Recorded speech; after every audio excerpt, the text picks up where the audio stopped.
Now that AI is inundated across everything that we do at work, what are the most important leadership skills that we have to bring to work every day? Well, in today's episode of Spiraling Up, we are interviewing an AI workforce futurist named Dr. Mikah Sellers, and he's going to blind rank the leadership skills that we need to have as we go into the future as marketers and business leaders. Welcome, everyone. This is Spiraling Up with Hinge.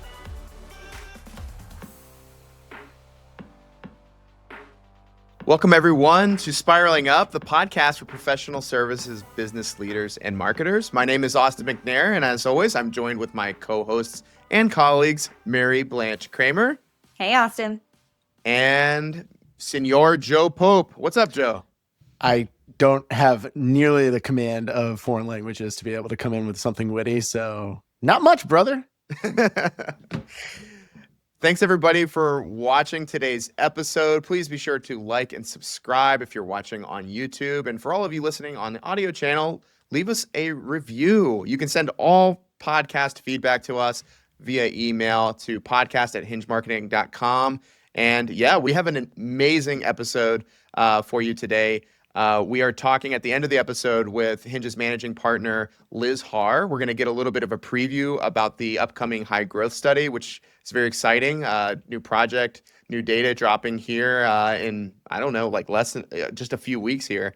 And then before that, we were talking to Dr. Mikah Sellers, which, guys, for me, everyone's talking about AI. Everyone's talking about how AI is going to be shifting the workforce, the workplace. We saw this week, or this past month, really, just how many layoffs have been happening across different industries. A lot of people are saying that these are AI-related layoffs. But it's just a good time right now to be thinking about this issue about how is AI changing work, and specifically, like, what skills do we need to develop as leaders and as marketers to kind of enter this new era. So I'm very excited. Joe, I know you talked to Mikah ahead of the interview. What were you most excited to talk about? Yeah, he was introduced to us through Liz, who you referenced is going to join us at the end of today's episode. And they were actually colleagues years and years ago. But he's gone on this super interesting journey of discovery. Honestly, he's gone through all of these higher education steps and learned a lot about how there's an intersection nowadays between emotional intelligence and technology. And that if leaders in the workforce, especially in the professional services and business to business type workforces, aren't acknowledging this and figuring out how those two factors come together, they will get left behind and get left behind extremely quickly. I think in the read, you talked about it as a futurist, and he's very much in that realm. It was an extremely exciting opportunity to be able to talk with him in the lead up to this podcast. And I think the audience is really going to get to learn something interesting today. Yeah, I thought it was awesome the way he brought to such unique and important topics and kind of brought them together. I think it's a really interesting take that a lot of people are going to be interested to hear. Great. So if you guys are watching and you want to find out where will Dr. Mikah Sellers rank these important leadership skills in terms of their importance now that AI is the dominant narrative across the board, stay tuned. Let's go ahead and go meet Mikah. All right. Well, we are incredibly fortunate to be joined today by Dr. Mikah Sellers. Mikah is a workforce futurist and an enterprise transformation architect, and the author of a compelling new book, Forging Emotionally Intelligent Leaders in the Age of AI. With 2 decades of experience, previous roles as a Chief Innovation Officer and Chief Digital Officer, and a doctoral in organizational leadership, Mikah is the ultimate expert on bridging the gap between cutting-edge technology and human potential in the C-suite. So Mikah, welcome to Spiraling Up. Thanks so much, Austin. I'm glad to join you. Thanks, Joe and Mary. I'm looking forward to the conversation. Mikah, one of the things you talk a lot about in your book is that emotional intelligence is the defining human advantage in an AI-driven world. Can you talk a little bit kind of how you've come to that conclusion? The reality is, we're at a point now, AI has been around forever. Like we can all recognize that, right? We're going back to like early machine learning. AI is not a new thing, but generative AI and AI as we know it today, right, has really evolved in like the last 10 years. And what you're seeing now with AI orchestration, AI tool chaining, the coming wave of AI, which will be phenomenally different than what we're seeing today. 2027, 2029, we're going to see AI, essentially operating almost autonomously with less human in the loop intervention. And we're seeing now AI replacing information workers, right, across the board. Whether you're looking at things like HR or accounting and finance, you're looking at operations, supply chain. We're looking now at marketing and sales, right? Companies are starting, to look at what's the ratio of human workers to agents. And the reason that emotional intelligence, we'll talk about power skills and generative skills because they're very different, right? But power skills like emotional intelligence, moral and ethical discernment are really important because as you're acting as a human in the loop, kind of manager to AI, the ability to recognize, a challenging situation for a customer, right? When the AI is actually, executing its workflows, being able to intervene and like kind of hit the pause button is really, really important. AI, can synthesize emotional intelligence, right? It can synthesize empathy, right? But it's not an actual felt response. Emotional intelligence is uniquely human, right? We feel emotions, right? We have the ability to kind of dive back in our memory banks and think about a time, where we needed empathy. A machine can't do that, right? Machines can do probabilistic, assumptions of a moral or an ethical decision, but it can't do that based on your actual lived experiences, which is really important, for us to continue to interject that into the process as we allow AI to take on more and more of this information work. It makes a lot of sense, Micah. And honestly, it's the best introduction and primer into kind of the challenge or game that we want to play with you today on our segment, and Spiraling Up, which is a game of blind rankings. So, Micah, what our team did, having reviewed your book, is we took a list of some technology skills, like some a little bit softer, but some more strict technology skills, and also some human skills. And we made a list, and what we want you to do, Micah, is rank them on the scale of 1 to 10, and you get one slot for each answer. So number one is going to be the thing that you think is the most important. So the kicker is you don't know what's coming next. So you got to be careful where you place things on the list, and that's kind of the fun of the game. But we've got 10 things that we want to go through with you today and just kind of ask you questions about, but to have you rank them. How does that sound? Well, yeah, without knowing them right, I could either come out looking like a genius or, like a total imbecile. Well, I think that'll be part of the fun here, Mike. And what Yeah, I'd for sure. love for you to do is to just share some of your thoughts on these skills. Sure. So as you kind of go through, you can, in a sense, explain why we feel this is in the middle of the board or why this is number one, things along those lines. And if you see one that obviously is poorly ranked as we get further down the line, feel free to explain where you might have made a different decision had you known further Sure. on and ahead. All right, Joe, you want to kick us off? What's the number one? We randomized the list here. So this is a random list. Micah doesn't know the list. The Hinge team here, we kind of shuffle everything up. So Joe, what's our opening thing on our list here?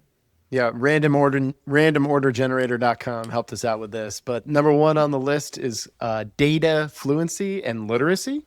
So we're defining this as the skill to translate data, campaign data, marketing data, anything along those lines into a proven business outcome and challenges underlying assumptions about performance. Where do we feel that data fluency and literacy falls for leaders in 2026? Let's go with 5. So Micah, when it comes to data fluency and literacy, what is important for that skill set for marketing leaders? I think it's decidedly less technical than it was, 4 or 5 years ago. I think with AI assisted data analysis, the critical things are understanding what good structured data looks like, what is clean, understanding the data sources, understanding how to plug those in, for AI assisted analysis, which is becoming increasingly more the norm than the type of data analysis maybe we did 4 or 5 years ago. So while it's a super important skill, right, for any CMO, any CSO, anybody who's kind of at the CRO level, I don't think it's the most important skill set. Got it. On the other end of the spectrum, I think we're going to swing to more of the human side here. The next one that we want to have you rank is inspirational communication. So thinking about leadership positions and just in general, having the ability to articulate a marketing vision to stakeholders, to motivate team members, to achieve high performance. Where would you rank the ability to be like a strong inspirational communicator, as a skill set moving forward? Let's throw that at number 4. I like that. What talk to us a little bit about your thinking there.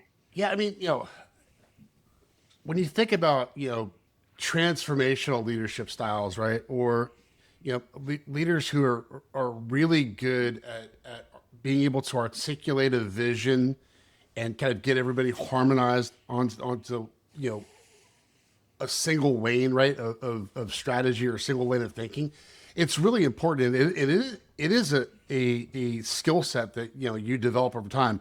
A lot of people say, people are innate leaders.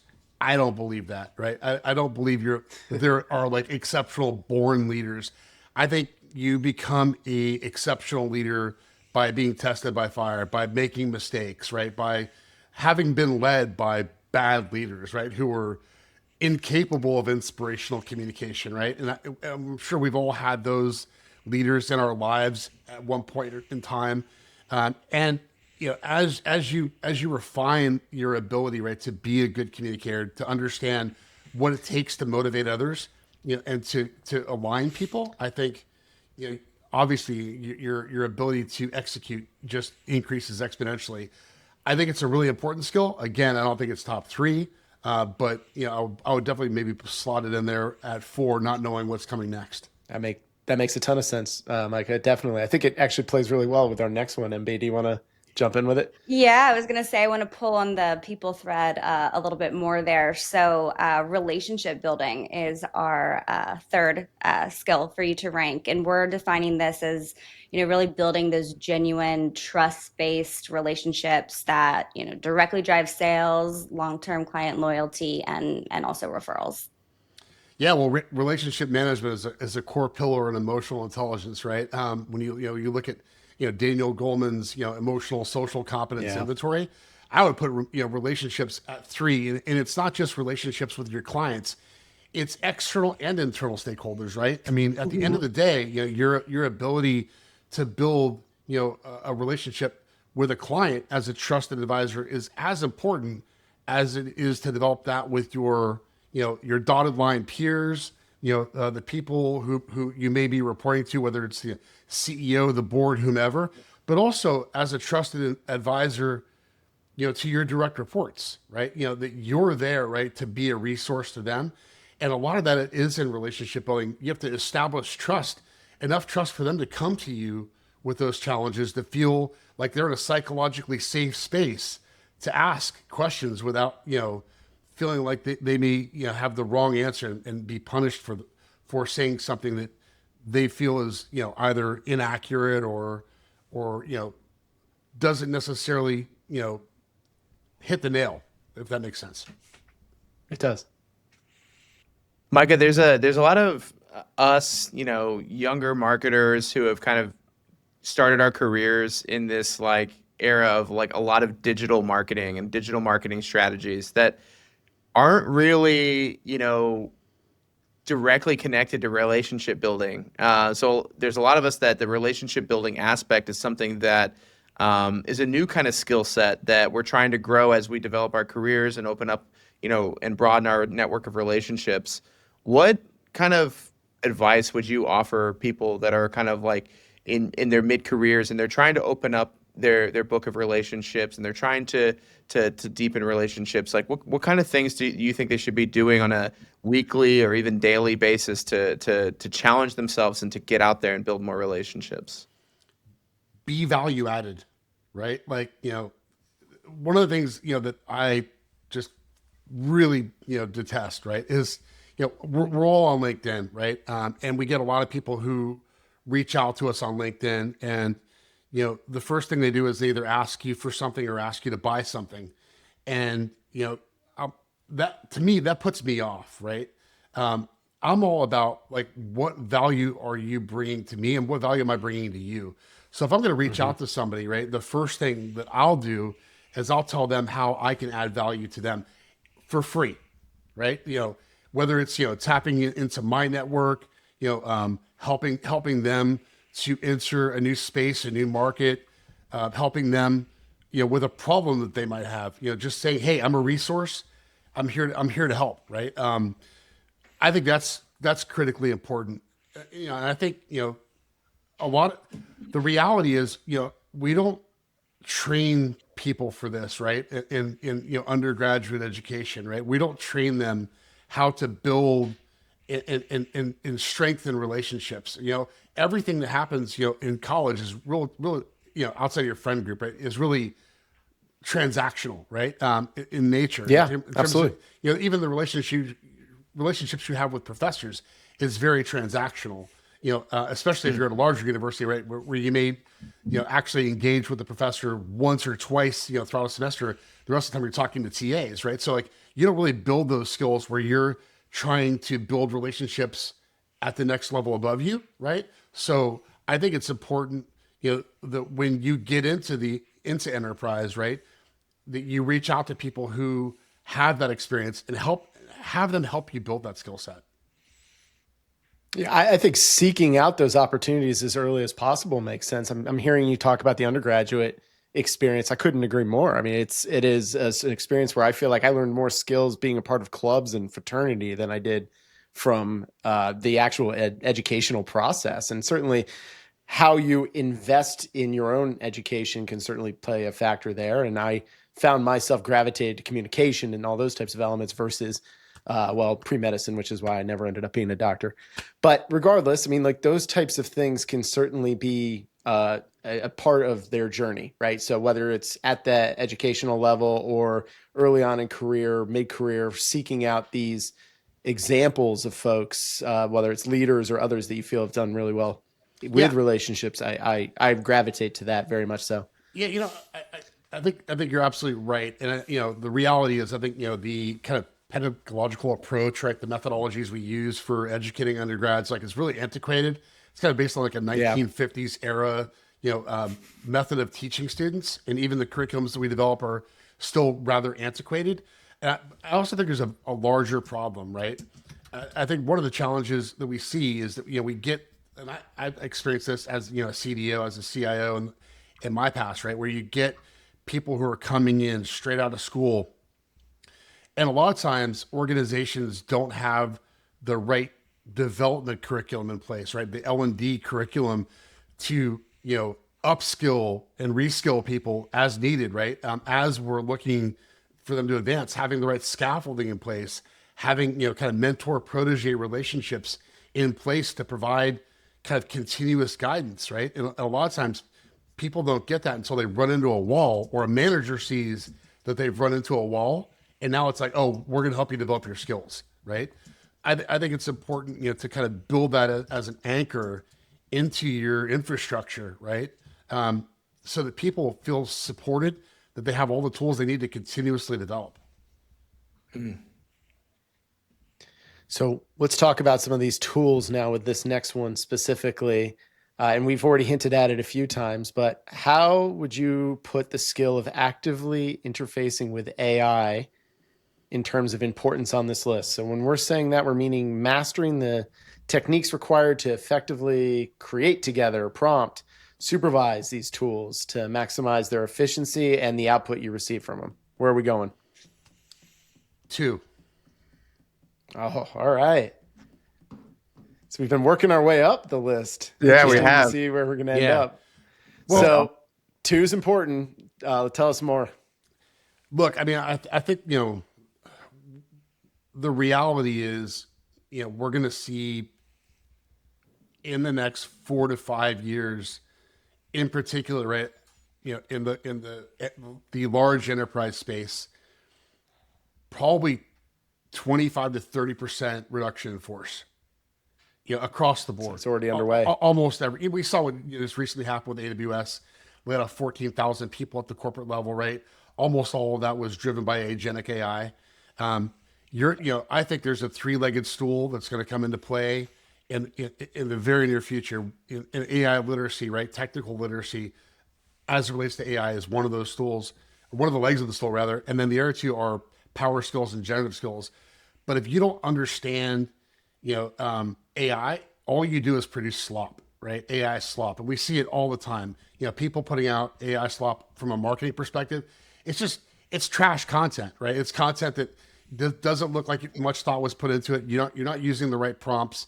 You're not really drilling in, right, to get the AI to actually design the content for the audience that you're targeting. It's just faster. Faster is not better, right? That's so right. It takes. I think when you look at actively interfacing with AI, a lot of that, right, is what I would classify as generative skills, right? And that's your ability to think critically, right? Your ability to understand what creativity looks like, what innovation looks like, right? Your ability to understand how the AI is actually working, right? So that you can actually engage and ask the right questions, because that's the most important thing, right? Is asking the right questions. And the reality is, going back to to the undergraduate thing we were talking about earlier. A lot of times we don't train people, right, how to ask really, really good questions. And I think that's increasingly important when we're talking about interfacing with AI. It's GIGO, right? Garbage in, garbage out. You ask a garbage question, you get a garbage response. So I mean that aligns. You mentioned the upskilling piece of that, and you kind of you touched a little bit there on how maybe some forms of traditional academia might be behind or a little bit disconnected. For those of us like already in the workforce, already actively trying to use and practice these tools, I mean, other than just rolling up your sleeves and like using them and interfacing with them directly, like what resources do you turn towards, or do you recommend people use to upskill this at a faster level? Yeah, I mean, look, I'm a big believer in lifelong learning. I mean, like, I'm sure if you've looked at my CV, like you've seen, like I basically spent Yeah. 20 years in school, right? So to me, that was really important. When I was working through the academic blocks in my dissertation, I was actually working for a company called Everise, and I was doing AI implementations at scale for companies in Asia. But when I took the sabbatical, to kind of focus full time on my studies, I was noticing, right, the rapid pace, right, of the development of new generative models, and the coming, right, of agentic AI. And for me, I knew that I need to upskill, right? So I took a step back. I signed up for a course at the University of Texas, the Macomb School of Business, AI for Leaders, right, which was a very broad ranging course, everything from machine learning all the way through AI orchestration, both theory and application. But even after completing that, I go to Coursera like weekly, right? I'm in Coursera looking for a new course. I'm doing a course right now on generative AI for HR, right? Like, it's really important to really kind of think about what are your areas of opportunity, right? I wouldn't call them weaknesses; they're just areas of opportunity. What skills do you need to fill? And if you don't know that, maybe reach out to somebody, right, who's a level or two ahead of you, right, and really, really proficient, and say, hey, like, can you help me with like a self-assessment, right? Help me figure out the gaps that I need to fill in my knowledge base in order to be really, really, beneficial, right? Or more so, how can I be an asset to the organization, right? By filling in these skills. I love that advice. All right, the number one spot is still up for grabs here. I anticipate I know what's about to happen. Joe, oh, it's actually on me. I got the next one. Yeah, so I anticipate I know where this next one's going. So with the number one spot available and kind of the bottom of the list open for us, Leave Dr. the witness Sellers, much. our next one is emotional intelligence. Yeah. Which actually I would like, instead of me giving kind of our interpretation of this, like, how do you define emotional intelligence? And where would you put it on the list? Number one, and especially Okay. especially for leaders, right? Right. Fundamentally, it's about the ability to understand and recognize our emotions, right? And to recognize and understand and influence the emotions of others, right? When you think about, kind of, as I mentioned, Goleman's Esky, right? And we don't have to get into all of the underlying components of this, but broadly, you could bucket that into self-awareness, self-management, right? That's on your side of the equation. And on the other side of the equation is, relationship management and social awareness, right? So when we're thinking about ourselves, right? Like, how do I recognize, when I am in a heightened state of emotion, right? How do I recognize, what I might be broadcasting to others, right? I've worked for leaders in the past, right? Who, they tried to self-regulate. They tried to, kind of put things in the background and not let it out. But you can see emotion on your face, right? You can see when somebody's stressed out or when they're angry, and being able to recognize that and being able to process it and then adapt to the situation so that you're not, influencing others, right? It's like, I call it emotional contamination, right? Emotional, you're when you put that out there, others receive it, and all of a sudden now they're going to respond differently than they would if you had, been aware of it, self-regulated, and adapted to the situation. So I think emotional intelligence is critically important when it comes to managing and understanding our emotions. But when it comes to relationship management, being able to understand, right, personal dynamics, right, how we're relating to others, or how we're not relating to others, right, how we're not, making the right connections, being able to understand, you know, the dynamics within the organization, being aware of what's happening in your environment, your team dynamics, right? It's really funny. I remember when I went back to Wharton to go to the advanced management program, I did a disc analysis, which is, not nearly as deep as the Esky, for example, but, I did a disc, and I have one perception of how I was operating as a leader. And then when I got to the AMP and we unpacked my disc, I was like, wow, man, I got a lot to work on. I wasn't as emotionally intelligent as I thought I was. So, I took the time to unpack, the areas of opportunity I had as a leader, and to, really refine those skills. So when I went back, I could engage as a more emotionally intelligent, more emotionally available leader. So I have to ask. I'm getting my MBA right now, and we actually did that same assessment. What are you a DIS or C? Well, the disc is a range of things, right? Like the readouts are like, different than DISC. I can't remember exactly what my readout was. It was like 12 years ago. But, Hmm. needless to say, there are a bunch of the dimensions, right, that I fell short on. In particular, right, when it came to my relationship skills. Hmm. I was definitely much at the time much more of a command and control kind of a leader, right? Like essentially setting the agenda, providing what I thought was really good direction, but not necessarily Hmm. being as supportive as I could have been, and not necessarily being as empathetic, right, to the workloads that I was doling out, right? Not understanding, how that impacted people's, work life balance, and their happiness quotient, which is really important as a leader, right? You need to be able to ensure that you're providing people with adequate amount of work, but not overtaxing them, because at some point, like, there's a you're getting a negative return, right?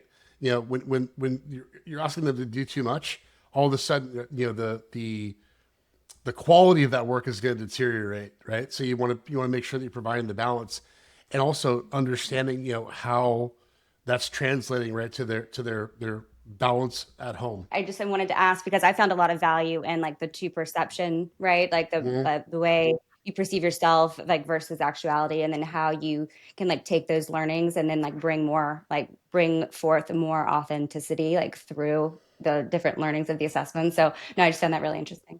Yeah, you hit on something there, which is really important, right? Which is self identity, And I think, as leaders, right, you know, the identity that we see, right, that mirror that we see, our reflection in the mirror, how we perceive that is very different than how others perceive it. And I think it's really critically important, right, to use things like the DISC or other types of assessments, you know, to help us to improve, to help us understand, right, where we are positionally as leaders. I think a lot of times, we try to evaluate ourselves, but the reality is we have too much bias. We're not really critical of ourselves, Right. And it's important, right, to not just to do the gut check, like with your maybe your upline, right, or with your peers, because again, depending on how the nature of that relationship, they may not necessarily be as comfortable in telling you the truth, right, as the truth that you really need to hear, right. So using these tools, using these assessments, or even going outside, right, to get executive coaching, right, is a great way, right, for us to develop that skill set. I think it's probably, again, emotional intelligence, from my perspective, in this age of AI, is absolutely the most important skill set. Excellent. All right. Well, we've got the bottom of the list here that we still want you to rank. Yeah. Maybe we can go through these ones a bit quicker now that we got your top 5 here. MB, I think you got the next one.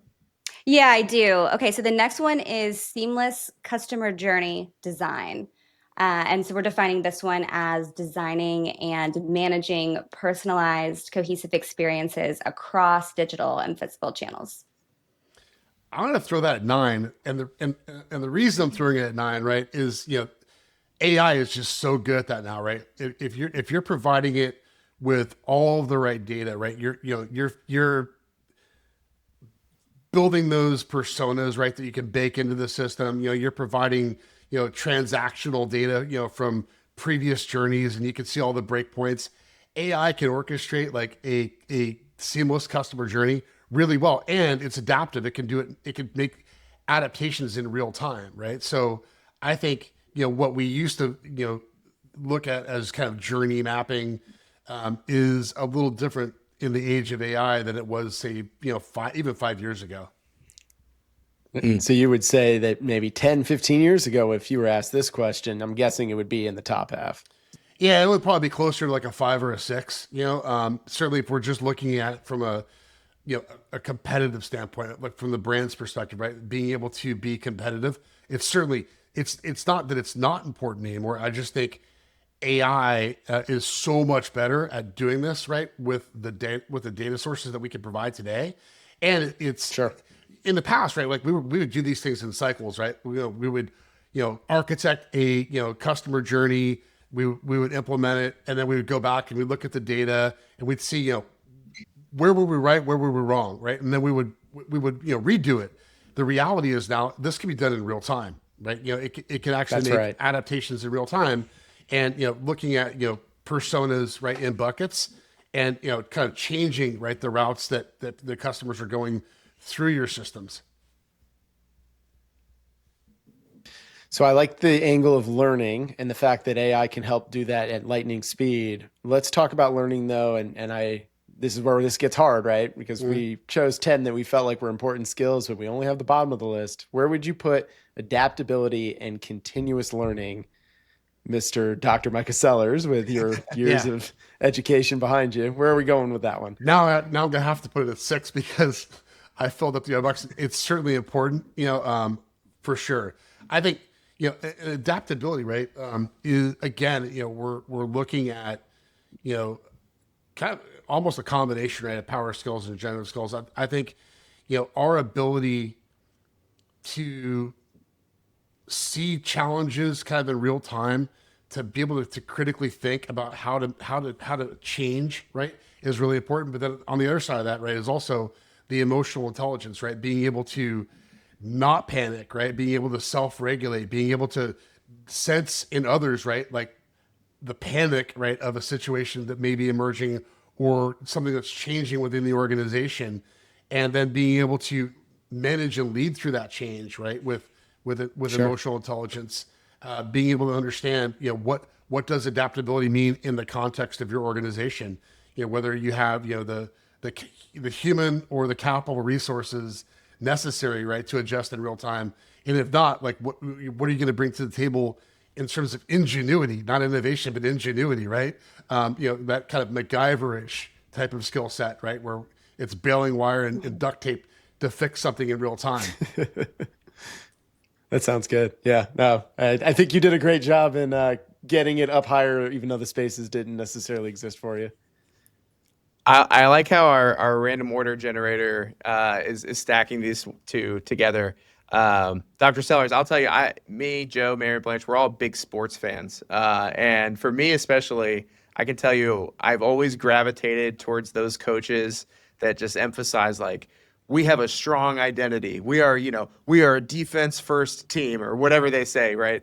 I've always just resonated with leaders that come out and say like, these are our core principles. These are like what we stand for. So I wanted to throw, coming off the back of adaptability there. How about maintaining core principles? So like guiding marketing decisions with strong integrity, clear ethical standards, even when data or decisions might be kind of at a crossroads or more ambiguous. Yeah, again, not knowing where these things were going to come in, I would have probably put that higher on the list, right? But we're going to have to go a 7 now that I don't have the ability to move it further up. And I think I mentioned before, in terms of the three legs of the stool, right? Those power skills, right? Those generative skills. This is one of those that goes into the power skill bucket, right? Emotional and moral discernment are really, really important. And again, we're not necessarily born with these things, right? Like these are things we learn from life lessons, right? Both experienced and observed, right? We see, we learn right and wrong, by making mistakes, right? There are some things that innately, of course, we know are right and wrong, but when it comes to making, I'll give you an example in the age of AI, right? We have the ability, right? Let's say, using agentic AI, right, to wipe out 80% of our human workforce, right? Is it the right thing to do? Yeah, that's a tough question, right? If you're in a Fortune 500, it might be right for the shareholders, right? But is it right for the people that have given you, their blood, sweat, and tears, maybe for a decade or more, right? To put them on the street. When we are, developing a new agent, right? Tying it into data sources that might be a little fast and loose, right? Is it the right thing to do? Maybe it's expedient, right? But is it the right thing to do? We've seen, for example, generative AI, right, that was tied into some bad data sources, and all of a sudden, it's producing some slightly racist responses. A leader could have said, "Hey, maybe tying it into this particular data source isn't the best idea, right? And let me give you 5 or 6 reasons why, right?" Using that moral and ethical discernment, right, to hit the pause button and say, "I know we need to move at speed, but maybe right now is the time to actually slow down, and let's think more critically about this decision before we move forward." Yeah. And I think you're getting a lot of head nods here from the millennial mid-career people that you have on the call here in terms of what we've seen and certainly experienced through our own experiences in the professional space. It's going to be continuing to be a big talking point. We're hearing it in the news left and right. Large organizations who may be catering more to shareholders at the moment than they are to their workforce are going to have to grapple what some of these realities are, and eventually everything comes due. You'll have folks that will gravitate to organizations that care, and then ones who don't care, organizations that don't care, they'll start to lose some of that strength in their brands that is oh so important in maintaining their organizational structure in decades to come. Everything is moving so fast today, right? And AI, right, moves so fast. And the evolution, right, of AI, the introduction of new models, new capabilities is happening so fast. I think it's really, really critical for leaders to know when to slow down, right? When to make, when to take the time, right, to make more deliberate decisions about how to speed up, as opposed to just jumping on and going, all right, let's just keep going. No brakes, right? No brakes. Let's just keep this train going, because we've seen, right, where, to your point, you gain efficiencies, but you also lose, some of those efficiencies, right? And I a great example, right? Like, I'm sure you have the same disdain, right, for AI driven, customer experience, support, right? Like, when, I just noticed, it was about 2 months ago, or maybe 3 months ago, that, for example, Squarespace cut off all human support. There is no human support whatsoever, right? And I have a couple websites on there, and it's like, really?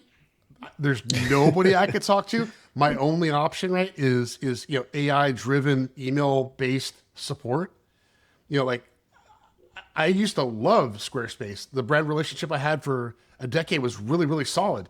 Now I'm kind of ambivalent about them. I was like, yeah, it's an okay platform, and I use it because it's easy, but not because I love the brand. When I used to have, humans that I could reach out to, and who could empathize maybe with the problem that I was having and kind of help me walk through it, definitely had a stronger connection to the brand. Dr. Sellers, you talk a lot about this AI driven world that we live in, and then just reference brand.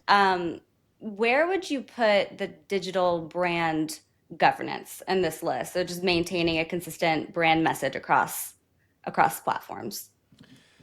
Yeah, I mean, I think digital brand governance is super important, but I would take it beyond kind of the brand standards, right? I think just governance as it relates to AI is super important. You know, um, you know, there's not much regulation out there, right? Right now, in terms of how we apply AI, right? And I think there's this laissez-faire attitude in government, right? That we're going to self-regulate. Corporations are going to self-regulate. I think it's really important for companies in general, when we're thinking about using AI, whether it's in marketing and sales or in support, developing governance structures that allow us to kind of really evaluate systems, to put constraints in place before we ever deploy them. And then when they're out there, in the wild, we're using them to engage with customers, right?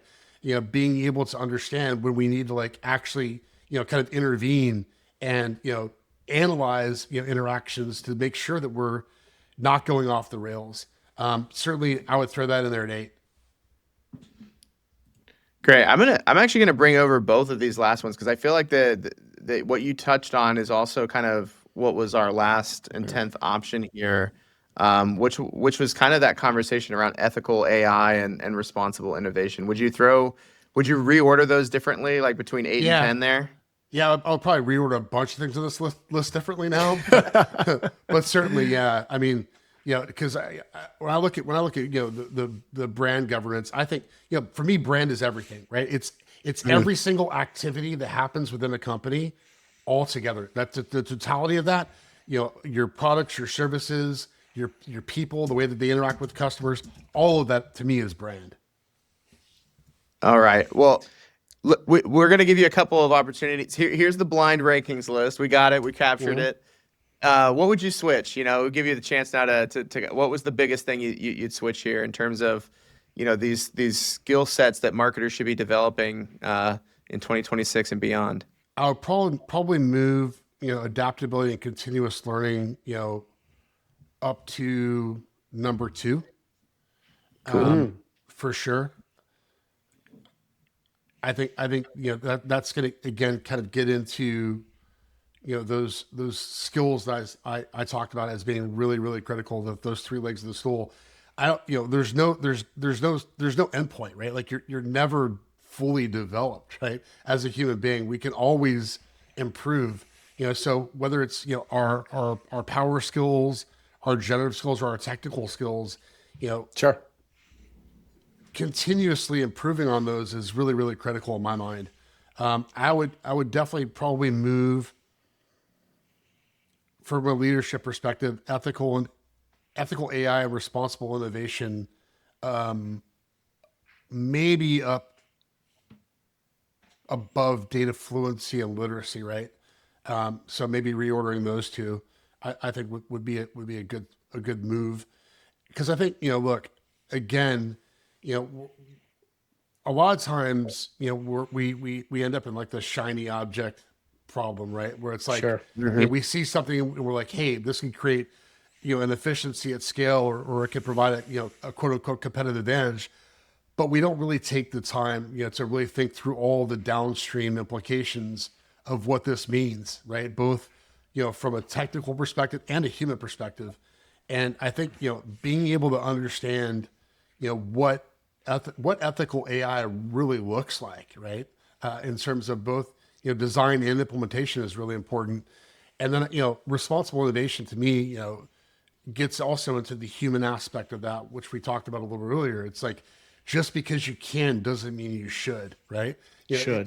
If and I think we're going to see, this is a problem we're all going to be running into for the next 4 to 5 years, as we see agentic, right, really spread throughout the enterprise, and we see more of these 5,000, 10,000, 15,000, 20,000 people RIFs across the Fortune 500 and downstream into the mid market, right? It's going to create a significant problem for society. What do these people do now that they're no longer doing what they did? Are we all going to become vertical urban farmers? I hope that pays really well. If that's the alternative, yeah, I don't know. There's some appeal there, but wow, Dr. Sellers, this was such a fascinating conversation. I think I could speak on behalf of Joe and Mary Blanche that this is exactly the conversation we wanted to have with you today. I think that you alluded to, and I think we're not the only ones, and I think all of our audience is experiencing some degree of anxiety around kind of the the changes that are happening right now with AI and technology. But I felt like you gave us a really grounded response with a lot of practical insights and direction on where to go. I can say for me, the one that stood out to me in terms of your answers, putting actively interfacing with AI all the way up towards the top of the list within your top 3. For me, that's, as much as I'm trying, it's still kind of a little bit of a kick in the rear end to like, okay, take it to the next level. You mentioned some of those resources and diving into a Coursera course or something like that. I think there's a lot of professional services marketers out there and business leaders in general that need to hear that, and they need to understand how important that is for us in kind of the moment that we live in. Joe, Mary Blanche, anything from your end, kind of big takeaways? I think the biggest takeaway certainly is that we do see some of these AI pieces higher up on the list. And, just going back in Hinge's own research for the past 5-6 years, the massive rise of AI as a key talking point across professional services, from outside of the top 10 to now at the top spot for where business leaders' concerns are, is so important. And that is where our hopes were in terms of having our conversation with you today, centered around, because it just truly is an important thing for professional services leaders and marketers to be thinking about. So really do appreciate you spending some time with us today. Well, thank you for the opportunity. Well, Dr. Sellers, where can people follow you? We definitely want to make sure we'll put a link in the description to your book, and as well as I heard you got a new podcast coming out. Where can people follow you? Yeah, I mean, my website, MikahSellers.com.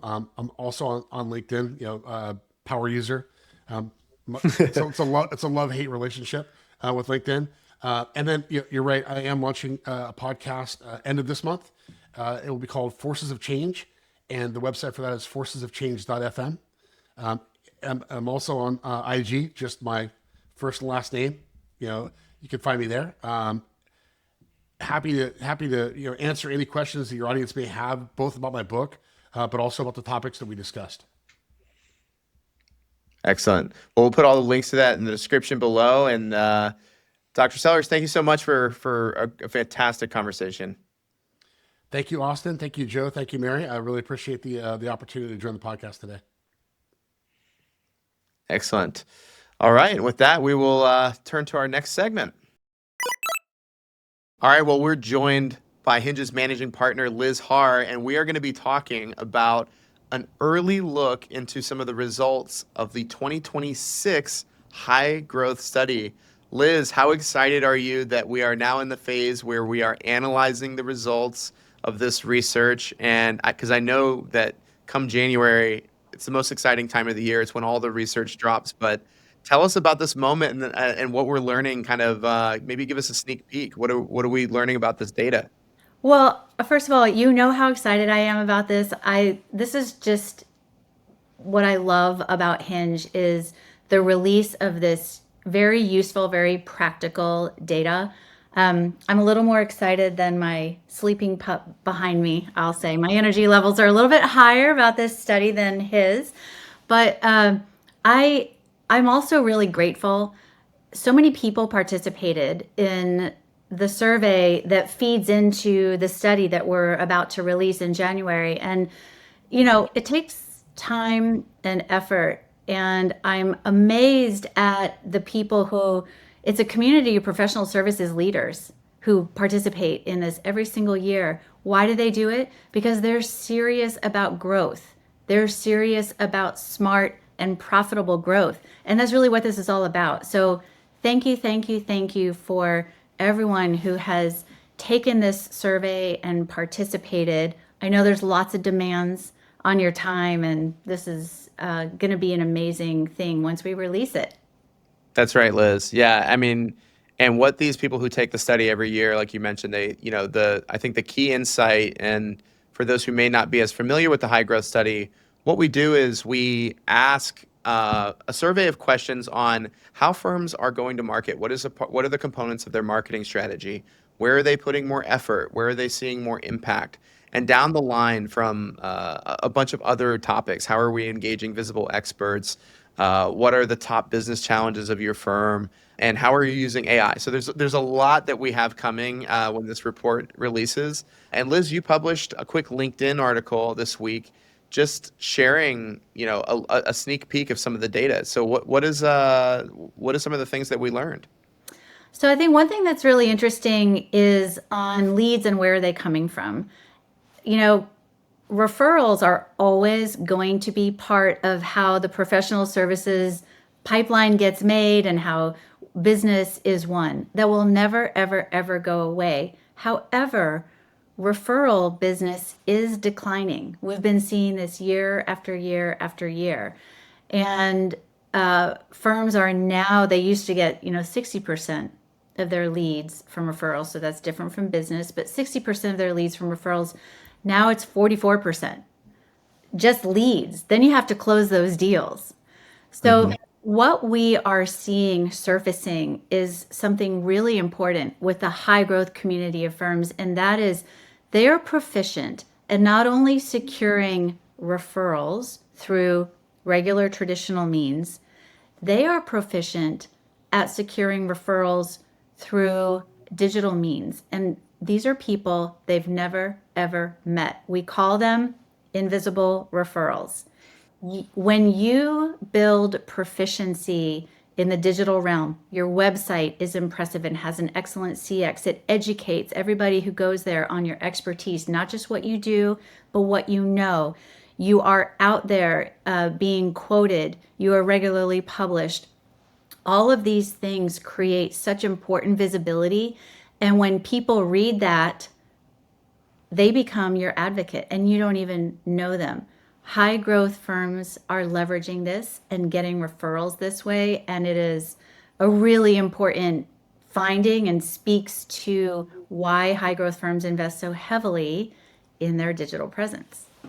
Yeah, that's right. And I love the way that our team kind of took that question sort of a step forward this year. Every year we're doing these little things to make the survey more specific, more powerful in terms of the insights we're gaining.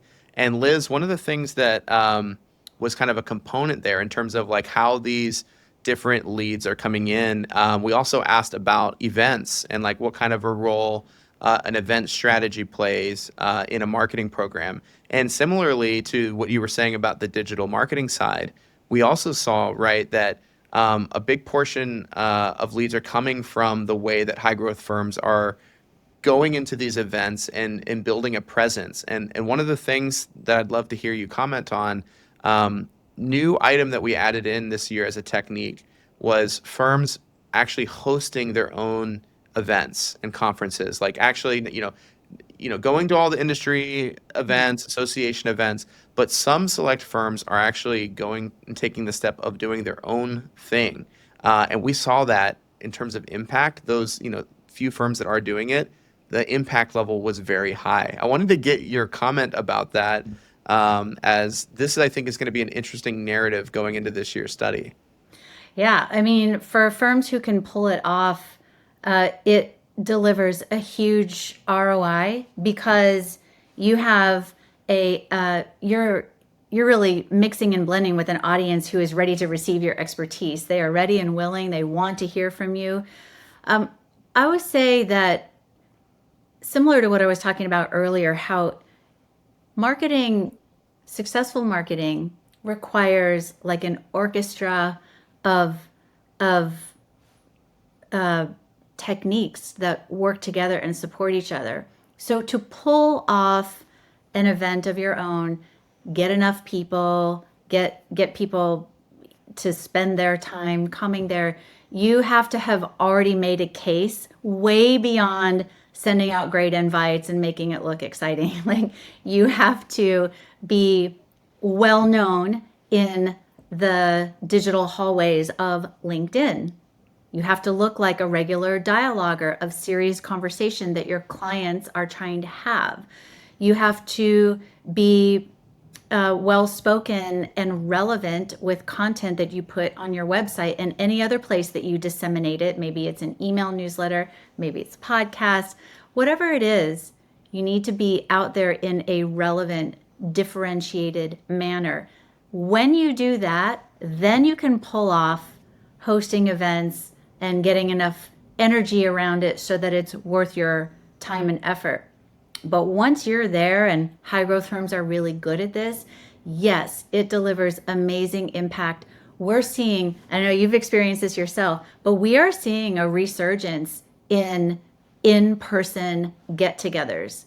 People are seeing the value of learning in face-to-face mode, and they're willing to spend time to do it because it does deliver the impact. So when you have that proficiency and you can pull that off, it is definitely something to prioritize. Absolutely. Well, Liz, I know that you and I could sit here and talk for hours about this data and what we're processing. I'll just say the study comes out in January, early January. I think it'll be the second week of January. The executive summary will be coming out, and then the industry reports will be shortly followed. And everyone who participated, again, thank you for participating. You will be getting your industry report for free as soon as they're released in January and early February. We can't thank you enough for participating. And for everyone else, if you have questions about the high growth study, leave us a comment, send us a note, and we'd be happy to share with you about what our research is and what we're learning as it comes out very soon. Thanks for talking with me, Liz. Thank you, Austin, and we'll see everybody in January when we release the study. And that brings us to the end of this week's episode of Spiraling Up. Thank you, everybody, for listening. Make sure you like, subscribe, and tell a friend about an episode if you enjoyed our conversation with Liz, our conversation with Mikah Sellers. Make sure you subscribe and stay tuned because we have so much great content planned for the new year, and we are excited to keep it rolling. Thank you, and we will see you on the next one.